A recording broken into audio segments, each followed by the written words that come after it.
ओ मंगल भवन अमंगल हारी, द्रवहु सुदशरथ अजर बिहारी। राम सिया राम जय जय राम। राम सिया राम जय जय राम। ओ हरि अनंत हरि कथानंता,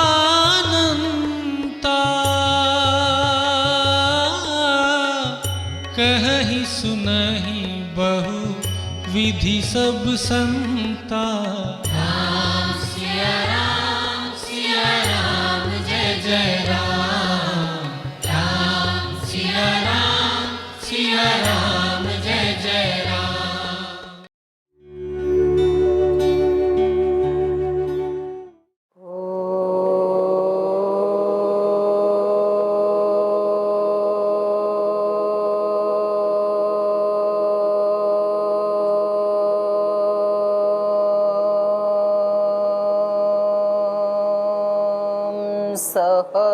सहनावतु सहनौ भुनक्तु सह वीर्यं करवावहै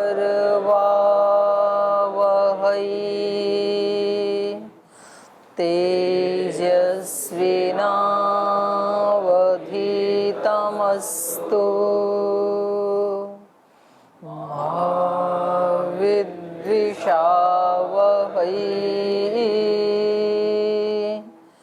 ॐ व्रतानां व्रतपते व्रतं चरिष्यामि तच्छकेयं तन्मे रोध्यताम्।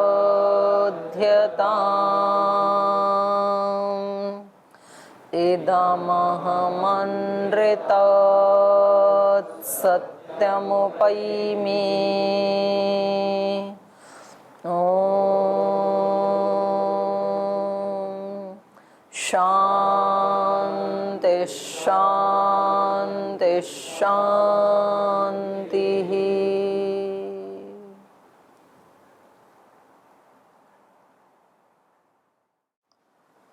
वाल्मीकि रामायण का अयोध्या कांड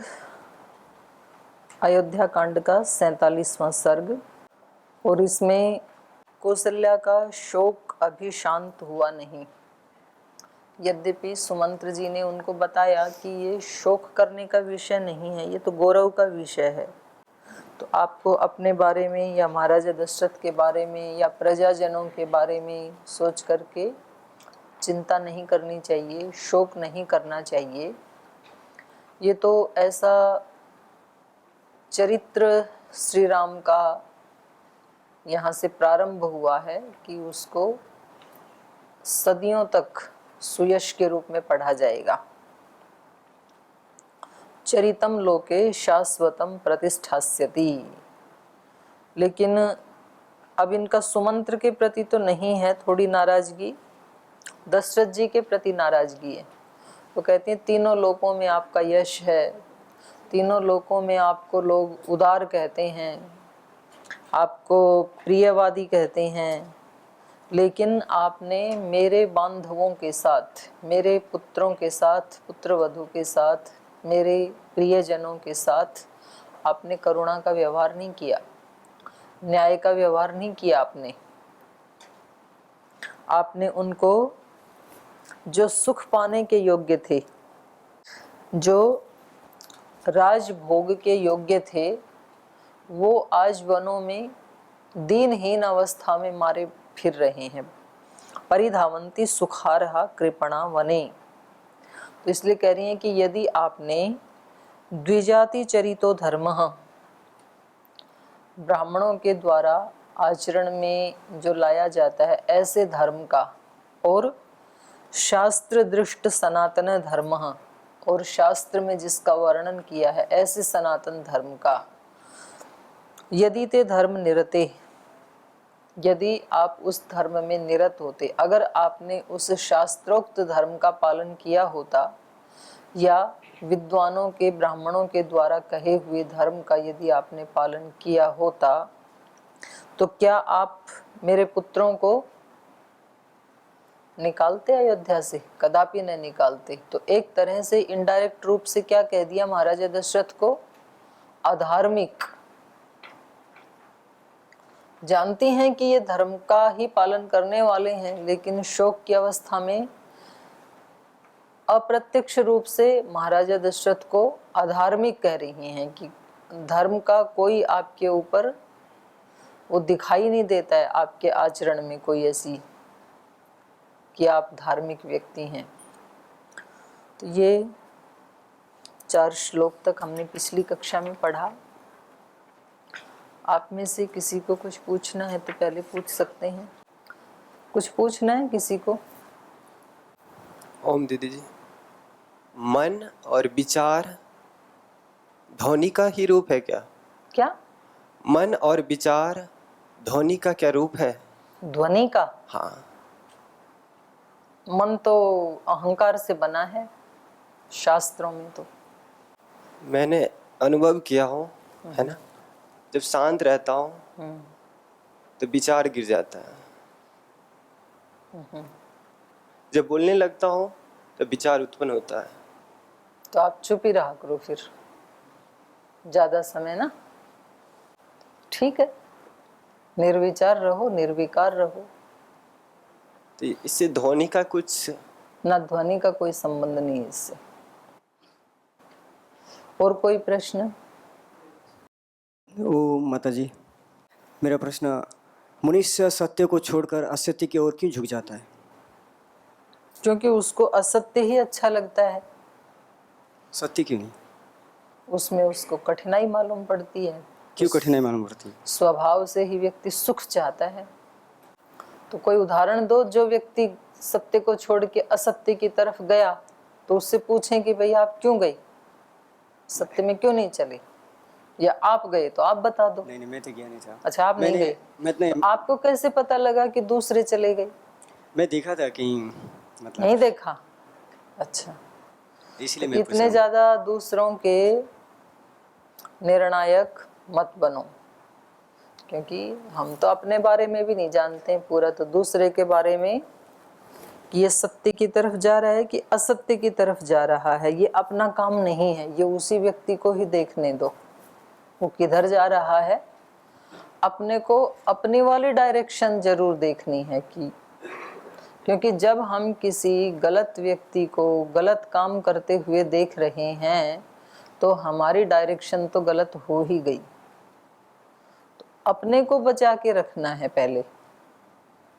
आप उसमें यात्रा करते हैं ना जहाज में, तो वो एयर होस्टेस जब निर्देश देती हैं, बोली कोई आपत्ति आई तो वो नीचे आ जाएगा मास्क, तो पहले अपने नाक पे लगाना है, बाद में आपके संबंधी हैं, बच्चे हैं, परिवार वाले हैं, उनकी सहायता बाद में करनी है। तो पहले अपने डायरेक्शन को ठीक रखना है और फिर दूसरे व्यक्ति की हेल्प करनी है। तो अपने को इस काम में नहीं लगना है कि कौन किधर जा रहा है, और अपने को ज़्यादा पता भी नहीं लगता है। तो मैं किसी संत के वाक्य कई बार बोलती हूँ ना आपको, पूज्य स्वामी निर्मलानंद जी महाराज जी के, no judgement, no complaint, no demand. उनके 12 साल के मौन का, साधना का निचोड़ है ये, सारांश। उनसे गुरुजी ने पूछा था जाके कि आप 12 साल तक मौन रहे, एक बहुत ऊंचा पर्वत है कर्नाटक में, BR हिल्स, वहाँ अपना भी छोटा सा आश्रम है। तो वहाँ गुरुजी एक बार हमें लेके गए थे, हम गुरुजी के साथ गए थे। तो उन्होंने पूछा था कि आप निचोड़ बताएं अपने 12 साल का। तो उन्होंने ये 3 शब्द बोले, नो डिमांड, 90% दुख खत्म, नो डिमांड जीवन में लाते ही। क्योंकि हमारी बहुत डिमांड होती हैं। ये भी ठीक हो, ये भी ठीक हो, ये भी ठीक हो, ये हमारी डिमांड है। भावना होना सर्वे भवन्तु सुखिनः, ये बिल्कुल अलग बात है, और डिमांड होना बिल्कुल अलग बात है। बहुत माइनर इनके अंदर वो है गैप, इसके अंतर को पहचानना। जैसे गीता का भगवान कृष्ण का है ना, कर्म फल और कर्म फल में आसक्ति। कर्म फल दुखदाई नहीं है, भगवान कृष्ण ने कर्म फल का निषेध नहीं किया, कर्म फल में आसक्ति का निषेध किया है। कर्म फल की डिमांड होना एक अलग बात है, और क्या कर्म कर रहा हूँ, इसका क्या फल मिलेगा, इसका ज्ञान होना, ये बिल्कुल अलग बात है। क्योंकि कर्म फल सामने नहीं रहेगा तो व्यक्ति कर्म कर सकता ही नहीं है। बिना प्रयोजन के तो मंदोपि न प्रवर्तते, मूर्ख भी कोई पलक भी नहीं झपकती है, बिना प्रयोजन के कुछ नहीं होता है। तो फल तो सामने होता ही है। ब्रह्मचर्य का पालन करेंगे तो क्या फल मिलेगा, सन्यासी बनेंगे तो क्या फल मिलेगा, गृहस्थी बनेंगे तो क्या फल मिलेगा, नौकरी लगेंगे तो, ये तो सारे फल होते ही हमारे सामने, तब तो हम काम करते हैं ना। तो वहां पर तो है फल की आसक्ति, फल की आसक्ति को ही कहेंगे डिमांड। तो ये जो स्वामी जी ने कहा नो डिमांड, बहुत बड़ा शब्द है। सुबह उठते ही यदि कोई व्यक्ति इन तीनों शब्दों का उच्चारण कर ले एक बार, कि मैं कैसी आत्मा हूं जिसको किसी से कुछ नहीं चाहिए, नो डिमांड, और हो सके तो मैं देने वाली आत्मा हूं। तो जो देने वाली आत्माएं हैं उनको क्या बोलते हैं, देव बोलते हैं। देवो दानात, देने से तो देव बने ना, हैं तो वो भी हमारे जैसी ही आत्माएं हैं, पर क्योंकि वो हमेशा देते ही रहते हैं तो इसलिए उनको क्या कहा शास्त्रों में, देव, देव या देवी। और देव देवी को ही शक्ति भी कहते हैं। जैसे नवरात्र आदि में देवी की उपासना करते हैं, और देवी को ही क्या कहते हैं, शक्ति भी कहते हैं, शक्ति की उपासना करते हैं। तो वो शक्तियां कहाँ रहती हैं, कौन से लोक में रहती हैं, वो देव और देवियां कहाँ रहते हैं, जिनका हम आह्वान करते हैं वो कौन से लोक में रहते हैं। अच्छा, असुर कहाँ रहते हैं,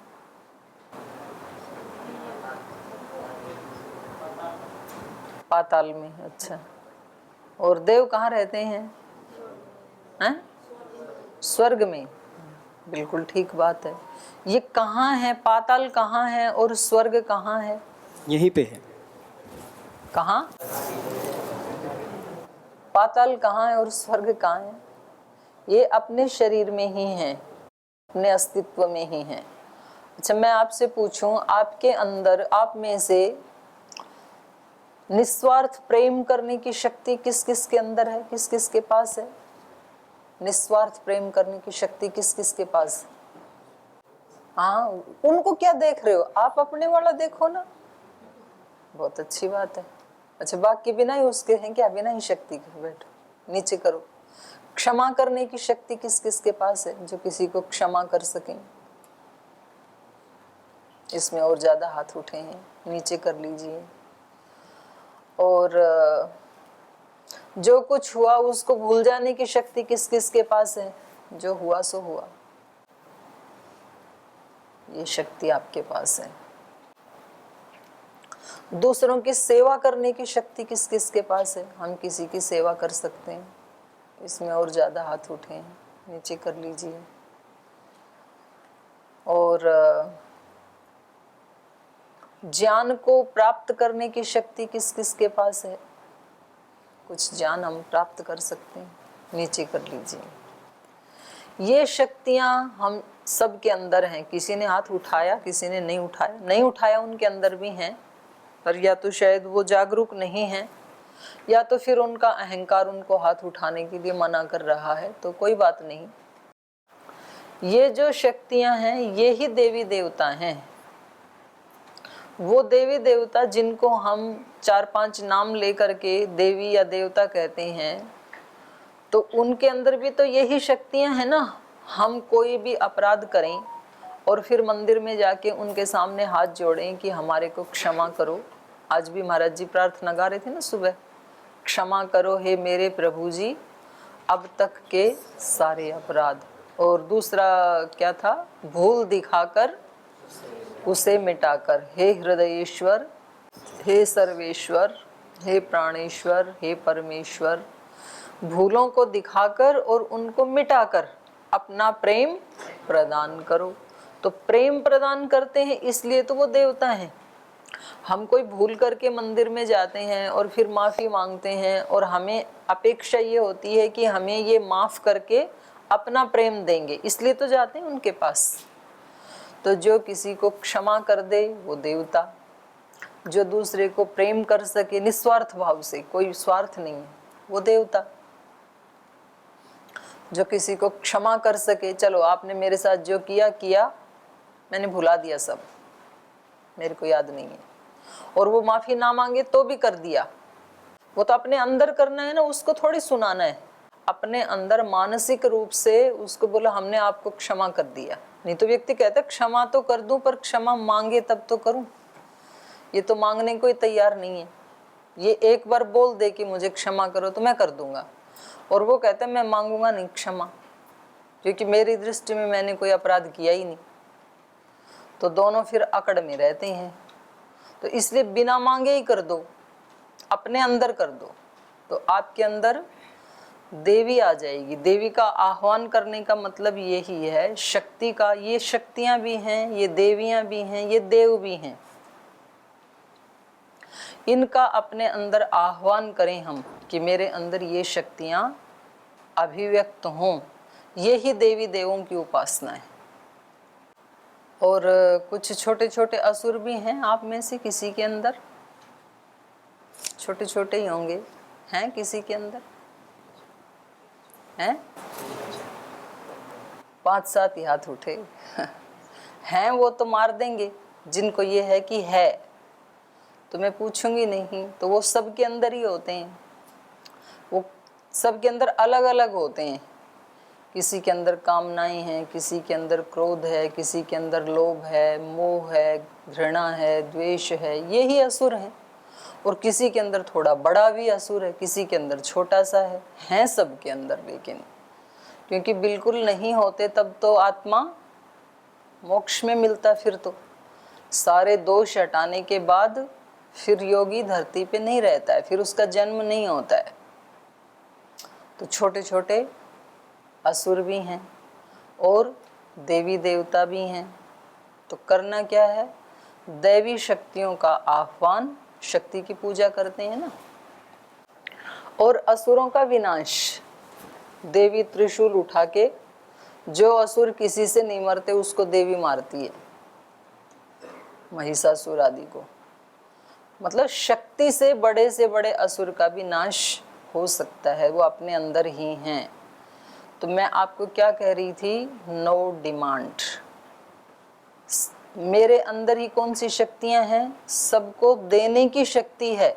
ऐसा हर व्यक्ति को सुबह सुबह बोलना चाहिए कि मुझे किसी से कुछ भी नहीं चाहिए, ना पति से चाहिए, ना पत्नी से चाहिए, ना बच्चों से चाहिए, ना माता पिता से चाहिए, ना गुरुजनों से चाहिए, ना शिष्यों से चाहिए, ना राजनेताओं से चाहिए, कुछ नहीं चाहिए किसी से।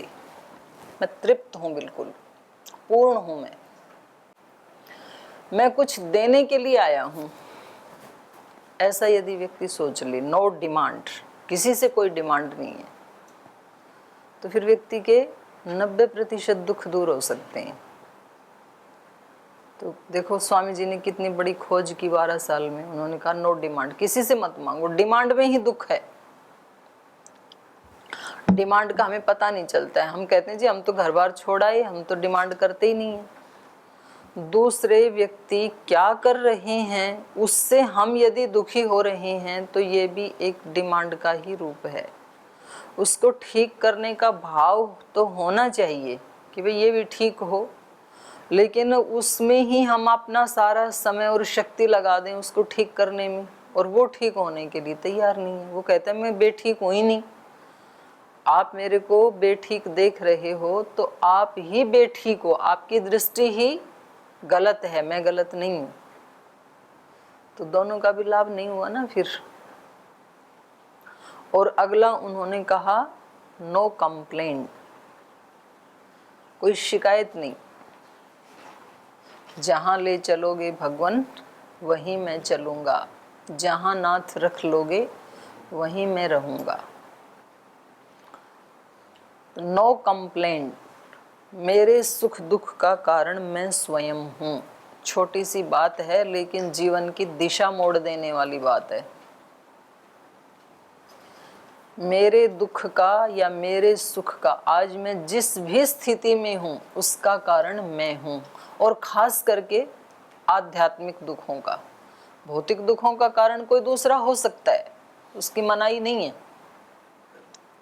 कोई व्यक्ति हमारे ऊपर जलता हुआ अंगारा फेंक दे तो हम किसके कारण जले? अपने कारण थोड़ी जले, उसने अंगारा फेंक दिया उसके कारण जले। लेकिन जलने के बाद अब दुखी होना है या नहीं होना है, या कितना दुखी होना है, बहुत ज्यादा होना है या कम होना है, उसके साथ झगड़ा करना है या नहीं करना है, आगे उस दुख को कितना बढ़ाना है, ये हमारे ऊपर निर्भर करता है, ये मेरे हाथ में। और उसके प्रति शिकायत क्यों ना करें जिसने फेंक दिया? शिकायत इसलिए ना करें कि पता नहीं कितने जन्मों का कर्माशय साथ चल रहा है, तो कोई हिसाब किताब रहा होगा किसी जन्म में इसके साथ, आके इसने पूरा कर दिया, बात खत्म। श्री राम ने कैकेयी के प्रति कोई शिकायत नहीं की, दशरथ जी ने भी नहीं की, और उनको तो फिर स्मरण ही आ गया छठी रात्रि में कि मैंने श्रवण कुमार की हत्या की थी, उसके कारण मुझे ये शाप मिला था, तो इसलिए मुझे पुत्र के वियोग में तड़फ के मरना पड़ रहा है। सीता माता ने उन राक्षसियों की कोई शिकायत नहीं की जिन्होंने बहुत डराया उनको 1 साल तक अशोक वाटिका में। तो पता नहीं कितना जन्म जन्मांतरों का कर्माशय हमारे साथ चल रहा है, या हो सकता है कि ना भी कर्माशय हो, कोई व्यक्ति अज्ञान से दुख दे रहा है, तो वो तो बेचारा खुद ही दुखी है। जो अज्ञानी है, जो हमारे को डांट रहा है, पीट रहा है, ब्लेम कर रहा है, तो वो कोई सुखी आत्मा थोड़ी है, वो तो खुद दुखी है बेचारा, वो तो खुद बीमार है। तो इसलिए बीमार की अब क्या शिकायत करें, वो तो करुणा का पात्र है, उसकी तो कुछ सहायता की जा सके तो कर दो, उसके प्रति अच्छी भावना यदि भेज सको, आप देवता हो तो उसके प्रति अच्छी भावना भेज दो कि भगवान जी ये है तो अच्छी आत्मा, पर ये बीमार है बेचारा, तो ये जल्दी ठीक हो, तो उससे उसको कुछ हेल्प मिलेगी, शायद वो सुधरेगा फिर। तो इसलिए कहा नो कंप्लेंट।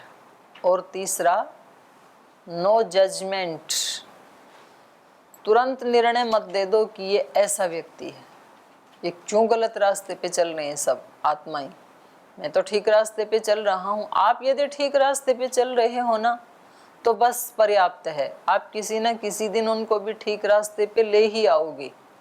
आपका ठीक रास्ते पे चलना, आपका सत्याचरण, आपका धर्माचरण, आपकी कर्तव्य निष्ठता, आपका मौन रहना, आपका साधना करना, दिए का जलना अंधकार को नष्ट कर ही देगा। और वो दिए का प्रकाश यदि सूर्य का प्रकाश और चंद्रमा के प्रकाश की तरह बढ़ता चला जाए तो फिर एक दिन पूरी धरती का अंधकार भी वो नष्ट कर सकता है। तो इसलिए अपने को ज़्यादा समय नहीं बिताना जजमेंट करने में। हम हमेशा जजमेंट करते रहते हैं। जब कोई 2-3 व्यक्ति मिलते हैं तो किसी तीसरे चौथे व्यक्ति की कहानी को उठा लेते हैं, वो ऐसा, उसने ऐसा किया, हमने ऐसा किया, हम ऐसे हैं, वो ऐसे हैं, और फिर थोड़ी देर के बाद निष्कर्ष क्या निकलेगा, ना वो सुधरे ना हम सुधरे। तो बोल छोड़ो, यहाँ कुछ नहीं हो सकता है, यहाँ जो चल रहा है वैसे ही चलेगा। तो तूने आधा घंटा खराब क्यों किया जब यहाँ कुछ सुधरने वाला ही नहीं है, जो हो रहा है वही होने वाला है, तो तूने अपना बेशकीमती समय बर्बाद क्यों किया। इतना कीमती समय तो अपने जीवन के सृजन में, उत्थान में, चिंतन में, मनन में, मंथन में लगाना चाहिए था। जीवन का एक एक पल अनमोल है खजाना, इनमें से एक पल भी नहीं लौट कर है आना। कभी नहीं आएगा जो चला गया है। वो गया, सदा सदा के लिए गया। तो थोड़ा ही तो बचा है, तो हमने क्यों आधा घंटा बर्बाद किया अपना। तो इसलिए अपने को भावना तो अच्छी रखनी ही है सबके प्रति। अपने को यदि ये लगे कि भाई ये व्यक्ति ठीक नहीं चल रहा है, तो उसके प्रति हम भावना तो ये करें, करुणा की भावना, कि इसका भी कल्याण हो। तो आप किसी भी महापुरुष को, किसी भी भक्त के जीवन को उठाएंगे ना, तो वो उनके पास ही जो ठीक आचरण नहीं कर रहे थे उस पे उन्होंने समय बर्बाद नहीं किया। वो अपने भक्ति में, साधना में लगे रहे और फिर बहुत लंबे समय के बाद अचानक एक दिन उन्होंने उनके जीवन को मोड़ दिया।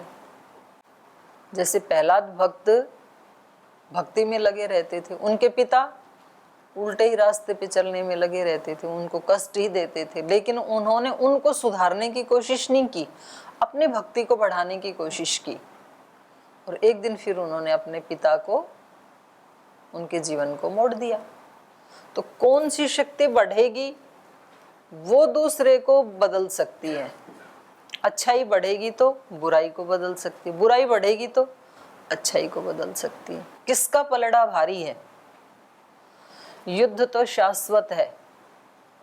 देवासुर संग्राम जब तक सृष्टि रहेगी चलता रहेगा, बाहर भी चलता रहेगा, समाज में, देश में, राष्ट्र में, अंदर भी चलता रहेगा मनुष्य के। आप सोचो ना, जिनके हम चरित्र पढ़ रहे हैं, श्री राम, इतने आदर्श पुरुष, यदि वो धरती पे आ गए थे तो सभी आत्माएं ठीक हो ही जानी चाहिए थी ना उस समय में। लेकिन हो जाती तो उसी समय में मंथरा कहाँ से मिल गई और माता कैकेयी का अज्ञान कहाँ से रह गया। तो अपने घर में भी नहीं मिटा ना सबका अज्ञान, तो बाहर की तो बात ही छोड़ दो। योगेश्वर कृष्ण आ गए थे तो सारा अज्ञान मिट ही जाना चाहिए था, मिटा तो नहीं ना। श्रद्धेय स्वामी जी महाराज इस समय धरती पे हैं तो रोग कोई नहीं रहना चाहिए ना। कितने लोगों ने अपने कितने कितने रोग मिटा लिए, किसी ने 8, 10, 12, 14, 20। तो दूसरे व्यक्तियों के यदि 1-2 रोग हैं तो वो भी मिट सकते हैं ना। तो जब लाइव स्वामी जी महाराज हैं यहाँ धरती पे, योग उनका निदान है रोगों का, तो सबके मिट ही जाने चाहिए ना। लेकिन आप हॉस्पिटल में जाके देखो, आपको जगह ही नहीं मिलेगी।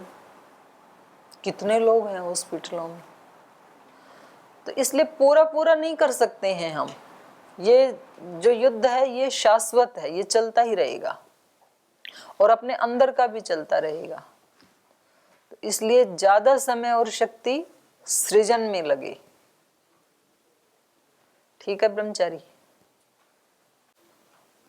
और कोई प्रश्न? ओम माता जी, अपना चरण बोला, बांग्ला बोल दिया। आप कहाँ रहते हैं ये बड़ी बात नहीं है, आपने बोला है। लेकिन जैसे हम लोग अभी यही कक्षों में है, आप इतना ज्ञान बढ़ रही है, हम लोग सुन रहे हैं, इसका प्रभाव तो हम लोगों को विचार में आ रही है, माने विचार शुद्ध हो रही है। हम लोग यदि यहाँ पर नहीं था, कोई दूसरा माने बुरा जगह रहते तो उसका असर भी तो हमारा दिमाग पर, विचारों पर आते। ताले कैसे, ये तो नहीं मेरे समझ पाते, जे जाएगा बड़ी बात नहीं है। जगह का अपना महत्व है, ऐसा नहीं है, नहीं है, पर उससे भी ज्यादा महत्व आपका है। आप उस जगह को, अगर मैं वही तो कह रही थी कि किसका पलड़ा भारी है। यदि उस जगह के संस्कार, जो गलत जगह है, जहाँ पर गलत इन्वायरमेंट है, वहाँ पर यदि एक व्यक्ति बहुत ज़्यादा अपनी सात्विक शक्ति को बढ़ा ले तो वो उस इन्वायरमेंट को ठीक कर सकता है, फिर वो चेंज हो जाएगा उस व्यक्ति के कारण। और यदि कोई व्यक्ति बहुत अच्छी जगह पे भी रह करके और अच्छाई को लेना ही नहीं चाहता है तो उसके लिए फिर वो अच्छा स्थान भी सहायता नहीं कर पाएगा। तो इसलिए स्थान की अपनी एनर्जी है, उसका अपना महत्व है, इसको नहीं नकारा जा सकता। लेकिन उससे भी बड़ी शक्ति आत्मा की है। तो वो अच्छे स्थान पे रह करके भी यदि जागरूक नहीं है तो फिर वो अच्छा नहीं बनेगा। और कोई बुरे स्थान पे रह करके भी यदि अपनी आत्मा की स्तर पे वो उसको ग्रहण नहीं करता है बुराइयों को, और अपनी साधना को बहुत ज्यादा बढ़ा लेता है प्रतिपल, क्योंकि अंदर कोई भी अटैक नहीं कर सकता। बाहर की जितनी भी बुरी शक्तियां हैं वो बाहर वाले केवल बाहर अटैक कर सकते हैं। कोई व्यक्ति आपको खाना ना दे, कोई व्यक्ति आपको गाली दे, कोई व्यक्ति आपसे झगड़ा करे, वो सारे अटैक बाहर हो सकते हैं, केवल अंदर तो हम ले जाते हैं। तो वो हमारे हाथ में है, हम उसको अंदर जाने देते हैं कि नहीं। तो जैसे महात्मा बुद्ध ने नहीं जाने दिया, वो कई ऐसे स्थानों पे गए जहाँ बिल्कुल गलत लोग ही रहते थे, उनको गालियां ही देते थे, उन पे कीचड़ भी डाले। महर्षि दयानंद ने उनको नहीं लिया, वो ऐसे स्थानों पे गए जहाँ लोग उनको पत्थरों से ही मारते थे, वो उनका उपकार करने के लिए गई और वहाँ के लोग उनको पत्थर मार रहे हैं, लेकिन उन्होंने उनकी बुराई को अंदर नहीं लिया। तो ये, और महात्मा बुद्ध के ही एक शिष्य की भी कहानी आती है कि उन्होंने कहा मैं प्रचार करने के लिए जाना चाहता हूँ, तो वो आप सब जानते ही हैं। तो उन्होंने कहा प्रचार करने मत जाओ, वहाँ बहुत बुरे लोग हैं। बोले तब तो मेरे को जरूर ही जाना चाहिए, क्योंकि हमारा तो मिशन ही यही है, बुरे लोगों को ठीक करना।